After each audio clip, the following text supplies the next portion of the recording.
Hey guys, today we answer an important question. Should I go espionage or diplomatic as my first idea group? And for me, I think one of these idea groups is a fundamental part of a majority of nations in EU4, especially around the HRE. So today we're going to take a deep dive and really break down what are the advantages of each one. So let's do some testing. So one of the fundamental parts of both these idea groups is their ability to allow you to conquer more. So we're going to compare state propaganda, the negative 20% aggressive expansion impact, to benign diplomats, the plus 25% improved relations mod, and see which one is better and kind of what the differences are between them. For our first test, we're going to keep it simple. We're going to attack Bohemia and see kind of the results of each idea. So we're going to go ahead and add claim to this province here. So we now have a claim on this province. And now that we got that, we're going to go ahead and save the game. We're going to go ahead and grab an improved relations advisor, keep the test consistent. We're also going to do the trade node here, and we're going to collect from trade. And the reason we're doing this is because we want to establish communities. This gives you some improved relations modifier. We're also going to assume you have max prestige for both these tests. We're also going to give each test Splendor, so we can get this aggressive expansion impact. So we should be good to go. We're going to make a backup of the save, and we're going to run each one and see what happens. So let's go ahead and grab ourselves some tech levels, tech 5, and we're going to start with espionage ideas. We're just going to go ahead and grab ourselves some PowerPoints, and we're going to quickly complete this idea group, and we're going to look at what this looks like. So we'll go ahead and go to war, and we're just going to declare war here. We're going to, of course, to use a yes man, and we're going to see what this looks like. First off, we're going to notice what provinces we could take. So let's see how many we could take before we have coalition issues. So as you can see, we could take these provinces, but if we take this one, we'll start to have a coalition issue. So let's just assume that we don't want any coalitions. So let's assume we can go ahead and take these provinces here. So we got 7 provinces in total. Let's go ahead and grab these. And again, we have no coalition, so that's great. So now let's look at our aggressive expansion to our neighbors. So we're going to take Saxony as kind of our control, and we're just going to kind of compare the differences. So Saxony has a negative 43 relations right now. So if we go ahead and do some calculations here, let's pull up the calculator here for you guys. We're going to take 43 divided by 3.7. It would take 11.62 years to recover your aggressive expansion. So let's see how diplomatic would fare and kind of take a look at the differences. So we'll go ahead and select diplomatic, and we're going to kind of go through the same process. So let's go ahead and grab our PowerPoints and grab those ideas. And now let's go ahead and declare the same war we did. And we're going to go ahead and get yes man on, and just kind of go through the same process. So let's grab the same provinces here, see what we're looking at. So you notice the war score is actually much less. So it was, believe it was 90. Now it's 72. That's the war score cost. However, for the coalitions, it's massive. So there's no coalition before. It's massive here. Now, for the sake of the test, we're going to take everything. However, do note that you wouldn't be able to take this, right? You would have to take something like this instead. Maybe you take, or you'd have to kind of sort it out a little bit differently. So maybe instead of taking Prague, you would have to take like this, which is a lot less valuable of a province. But for the sake of the test, we're going to keep it consistent and see what that would look like. So end the war there. And let's go ahead and see what we would be looking at. So we have 59 aggressive expansion, but we do get 4.2 a year versus 3.7. Okay, so let's go ahead and do the calculations here. So we have 59 and 4.2. And we get 14.04. So you can see there's quite a big difference there in terms of how effective each one is. Another thing to take into account is we couldn't actually take Prague because we would be in huge coalitions, right? Whereas when we selected it before, we wouldn't actually be in any coalitions at all. Now we're going to do a similar test, but this time we are going to test each with the HRE dismantled. So we're going to go to our same backup, but this time we're going to go ahead and dismantle the HRE and then go from there. So I'll go ahead and show you, a somewhat quick version of how you might dismantle the HRE. I'm actually going to tag into Poland briefly to dismantle the HRE. So there's no factors. And I guess I'll give you a very, very quick version of how you might dismantle the HRE, although I do have a video where I dismantled the HRE with Brandenburg by 1450, and I can leave that in the description for you guys. However, let's just assume you would dismantle the HRE. So how do you do this usually? Well, you need to ally to all the electors. So I'm going to go ahead and ally to every elector here. Okay. And now I'm going to go ahead and war with Austria.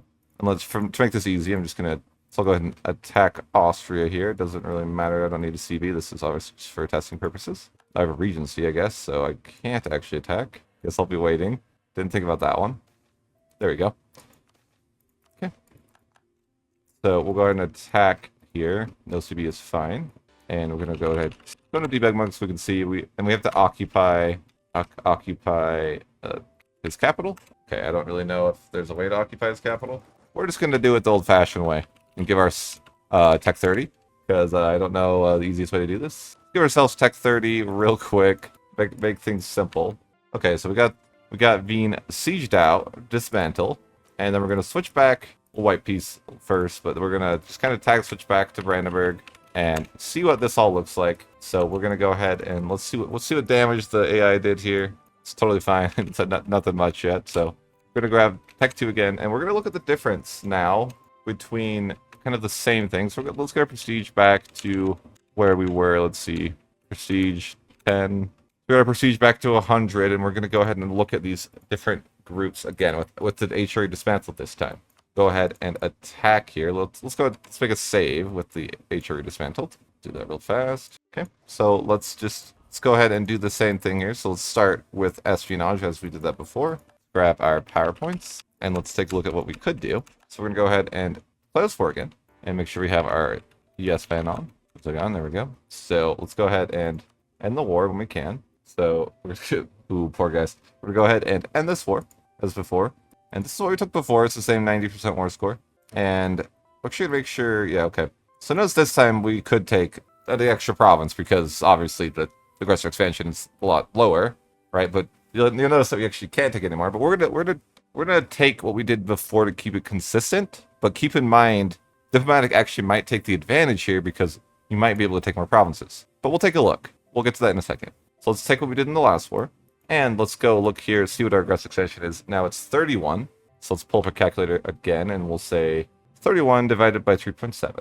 So it would take 8.3 years to get that AE brought down. So now let's take a look at what it would be like with diplomatic. Let's go ahead and grab diplomatic here, get some PowerPoints going, and let's go and jump into that war.